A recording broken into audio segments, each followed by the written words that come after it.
Listen, Dwight Howard is not a top 75 player, and here's why. He played in an era that was weak when it came to centers. The second best center in the NBA was Andrew Bynum. Third best was Joakim Noah. The first best was Dwight Howard, and yet he still was not dominating on offense. He was a career 15 to 18 points per game guy, and mix that in with maybe like 12 rebounds. Bro, he was not that great of a center like you think he is. He was offensively challenged. Andrew Bynum was a better scorer, a better offensive player than he was. Fast forward to today's centers. The best center is Joker. Second, Joel Embiid. Third is AD. Let's go backwards. It was Howard, Andrew Bynum, and then Joakim Noah. That was the bar that Dwight Howard had to face, and yet he still was not dominant as he should have. Even Shaq said it. Even Shaq said Dwight Howard should have been more dominant. Listen, Dwight Howard played on 7 teams. That disqualifies you from being a top 75 player. And second, Kobe didn't respect him as a player. Listen, Dwight Howard was Rudy Gobert, but with more hops. His stats and his numbers never got better. How come he wasn't a 25 points per game scorer? Look at the centers today. They average 25 to 30 in their sleep.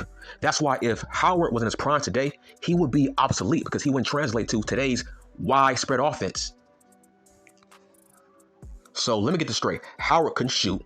He couldn't spread the floor. He had no post moves. All he did was just dunk and get lobs. That's all he was good for. And of course, he was great on defense, but so is Rudy Gobert. So is Ben Wallace. Dude, he was like Ben Wallace, but with more offense.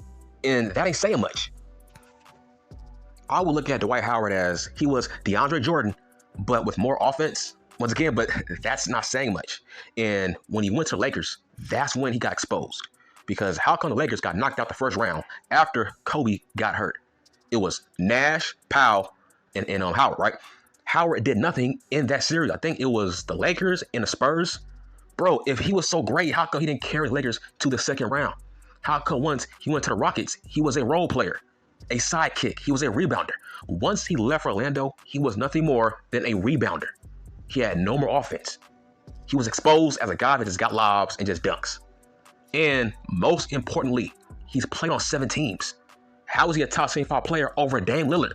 Dame has played on 1 team. He has a career scoring average of 25 points per game, which is equal to Kobe Bean Bryant. So how is he not a top 75 player, but Howard is? Like how? Howard played in the weak East with no centers. Dude, it's crazy. You can't name me a center that was at his level during his prime years. He was the only decent center. And to me, he wasn't that much better than Andrew Bynum. Let that sink in. Like, you can't name any centers in his era that were great. I'm sorry, you have to be docked points if you are playing in an era where there's no competition at your position, but still, you are still not dominant. How come Howard didn't put up Joel Embiid numbers? How come he didn't put up Karl Anthony Towns numbers? How come he didn't put up the Joker's numbers? Hell, how come he never put up AD's numbers? You can't call him a top 75 player. He don't got the numbers to back that up. Yes, he's a Hall of Famer, but not a top 65 player.